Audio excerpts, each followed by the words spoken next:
saaka halkan waxaan ku wareejinaa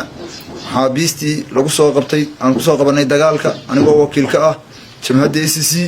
meel kasta oo ay joogtaba waxaan ku wareejinaa 3 maxbuus oo saddexduba dhaawac yihiin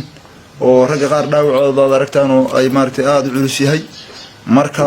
sida darteed annaga xanaanayna waa dad Soomaaliyeed oo dulmi ku soo tagay oo dadkayga iyagoo dadkaygii laayay waxaan go'aansanay inaanu saaka ku wareejino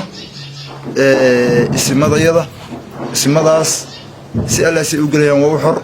awood ayaga iska leh taladan ku socon ayaga iska leh meesha geenaya ayaga yaqaana say ugu talinayaan ayaga yaqaana annaga waa kii aan soo qabanna iyo kuwii hore aan soo qabanayba iyaga un baan ku soo wareejinay iyaga un baa laga xisaabtay anaga mas'uuliyadda saas inaga wareegaysa wassalaamu calaykum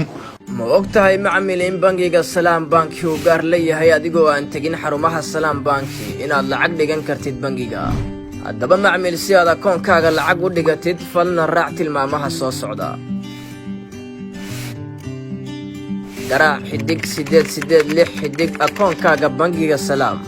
xidig lacagta aad dirayso kadibna afar gees ku qor macluumaadkaaga faahfaahinta lacagta aad dhigaysid si aad u hesho tixraaca gali lambar sireedkaaga sahalka si aad u dhigatid lacagta wow macmiil waad ku guulaysatay inaad dhigato lacag akoonkaaga ku raaxayso oo isticmaal adeegyada Salaam Bank